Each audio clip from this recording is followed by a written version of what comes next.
Seraphim Space Investment Trust is the world's first listed space tech fund. Its objective is to generate capital growth over the long term through investment in a diversified international portfolio of early and growth stage, unquoted space tech businesses with the potential to dominate globally.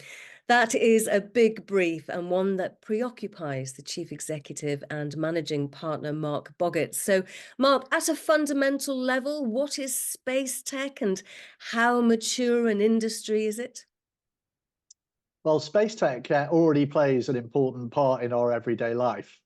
So GPS, the blue dot in your mobile phone, that sort of really is a utility that we all rely on, through to communications, television, and every time you withdraw money from a cash machine, space is really sort of in the background, quietly working away. The UK Space Agency recently identified that 18% of UK GDP relates back to space related activities. And if you were to switch off the satellites, the loss to the UK over 7 days would be $7 billion. So space is already a very important industry. Globally, $450 billion per year, but it's what happens next that I'm most interested in. There are reports out there that see over the next decade, space growing to trillions of dollars. Well, let's not switch off the satellites. I'd be interested to learn who has the power to do so, but we'll come on to that because who are the dominant players in space tech? And, is space tech the outer space playground of the mavericks or the moneyed or those who have the ability to switch off the satellites?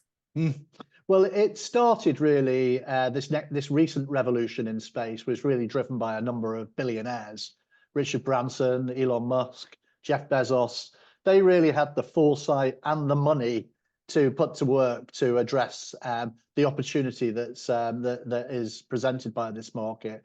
That's no longer the case. They have really sort of took the initial risks and really focusing on Elon and what he's achieved with SpaceX, really reducing the cost of sending a kilo into space by 100x. That's really opened up the market for everybody else, for my fund, for all the types of companies that we invest into. So now the big players in space, we're the most prolific and most active investor in the space market. We've got 126 portfolio companies today, all space tech companies. But the other big players are really large, multi-billion-dollar generalist technology funds or deep tech funds, predominantly in America.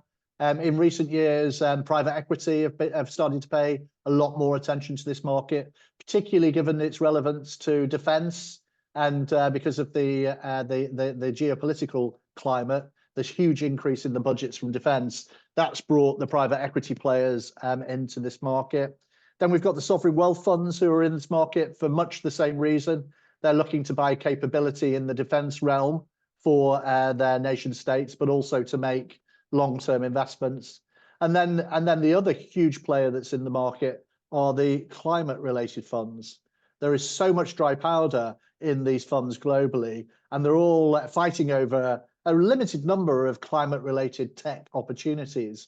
And really, it's only in the last 2 or 3 years that they've identified space as a market where there's a huge array of climate and sustainability opportunities. It's now very rare that we will close a funding round where there isn't a climate fund that's also participating in the round.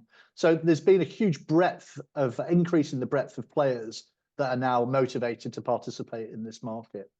So it sounds as though you had first mover advantage, but it also sounds as though your portfolio is quite chunky. Do any of your components have the ability to become the next Virgin Galactic or an even better, far superior iteration to one of Branson's initiatives? Well, I certainly hope that can be the case. A number of former Richard Branson employees now work at Seraphim. So that includes people like Patrick McCall, Richard Branson's right-hand man of 25 years now, is a partner at Seraphim, sits on the boards of 4 of our companies that we think hold out great promise. So yeah, I think that we're in a good position to have invested into the companies that are going to become the next SpaceX. You know, SpaceX today is valued at $160 billion. And the most advanced companies in our growth portfolio, the trust, today are valued in sort of low single-digit billion-dollar valuations. So there's plenty of scope for them to be valued in tens of billions and beyond during the course of the next few years. And we believe that there is evidence that they are heading in that direction. So what is your Seraphim's relationship like with the companies within the portfolio? How active are you in terms of management and emailing them every day? So we join the boards of all of the companies that we invest into. That's either taking a sort of formal board seat where we're a director of the company, or an observer role where we just attend board meetings, but we're not formally appointed to the board. So we are really very actively involved. We do much more than just turn up at the board meetings and monitor the companies.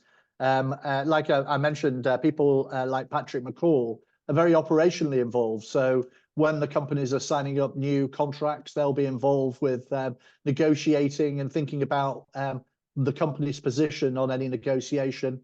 We regularly get involved with when there are hiring new C-suite executives.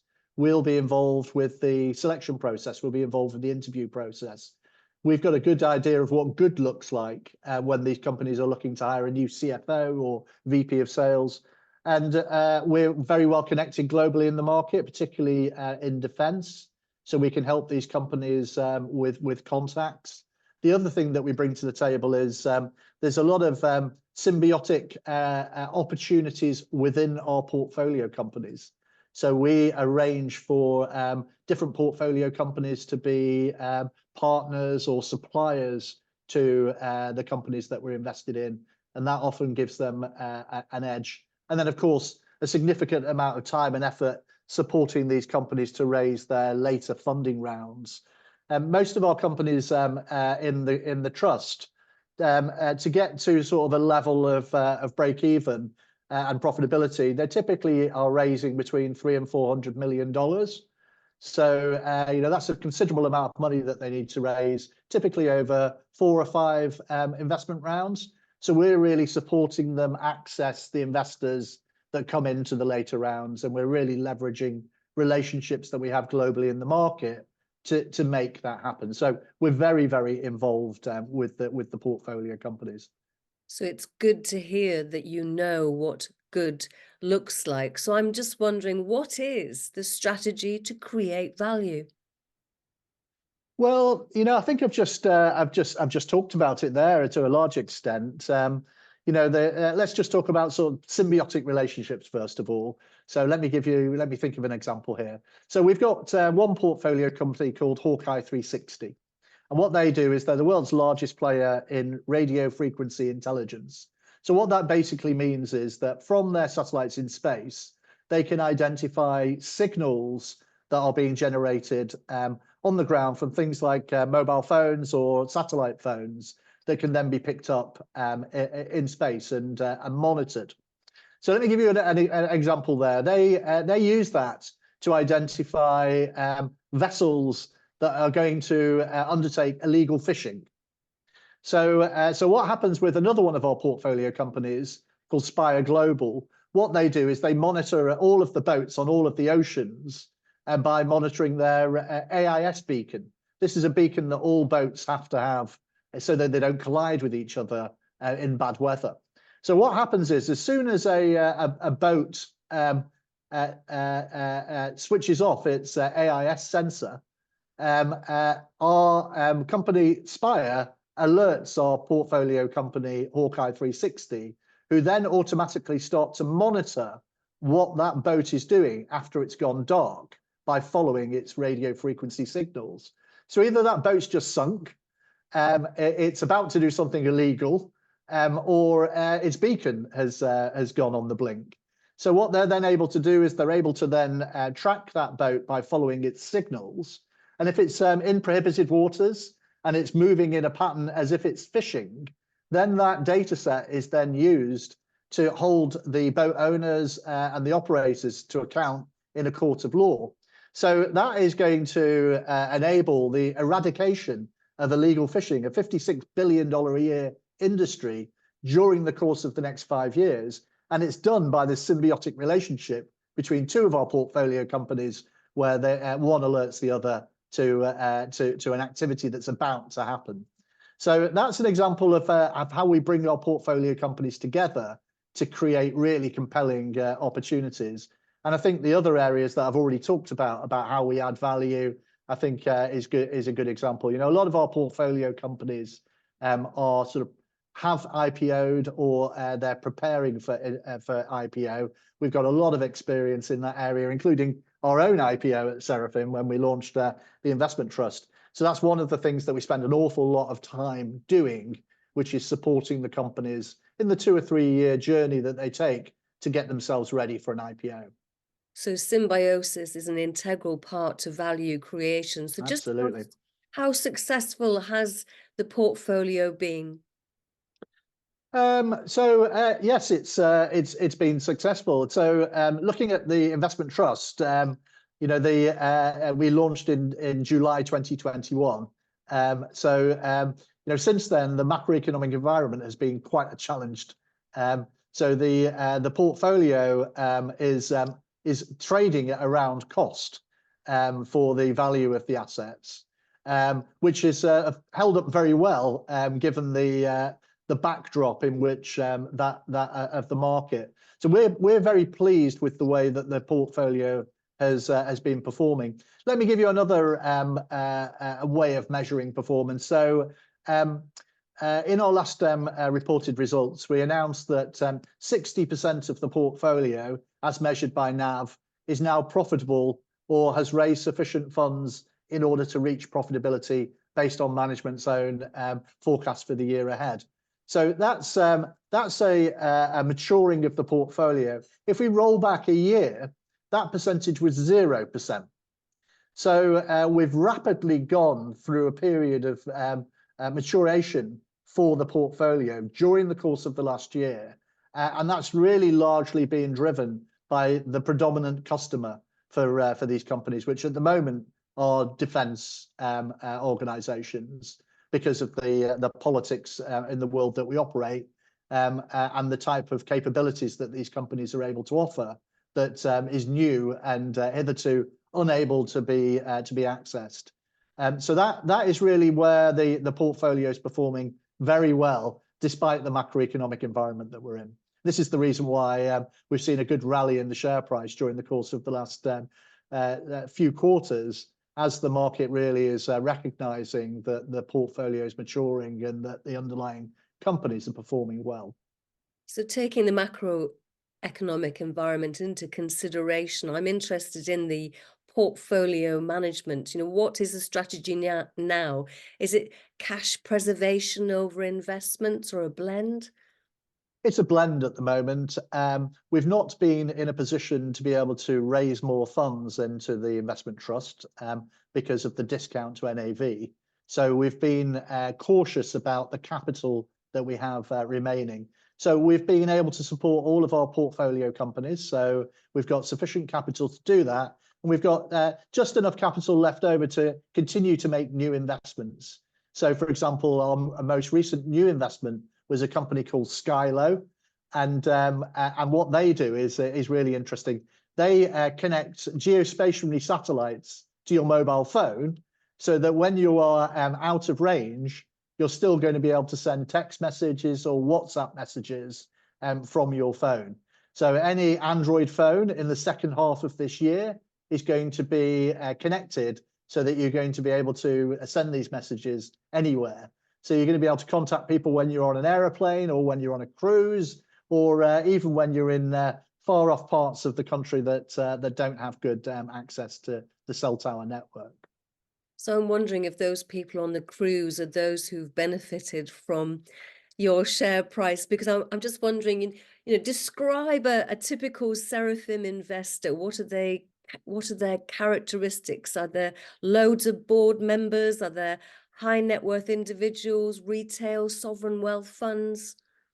So in our public funds, the biggest majority investors are the wealth managers, so who are managing discretionary portfolios for private individuals. That makes up the bulk of our investors. We've also got large British institutions like the British Business Bank, and we also have a whole range of space corporates.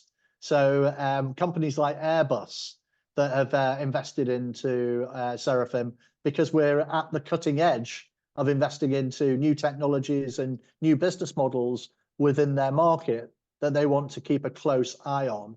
And by being an investor, that enables them to be able to horizon scan all of the interesting new developments that are going on in the market. In our private companies, in our private funds, it's much broader. We have more sovereign wealth funds, banks, and a broader range of investors. So what about the people making the decisions at Seraphim? Are they city experienced managers, astrophysicists, engineers, die-hard Star Wars fans? So, well, first of all, we're all die-hard Star Wars fans. So I'm sat in my office at the moment, and what it says on my front door is Kirk. And my business partner and CIO, James Brugger, it says Spock on his door. And our other general partner, Rob Desborough, he's Scotty. So we take ourselves very seriously, as you can see. But no, seriously speaking, we have a very broad range of capability within the team.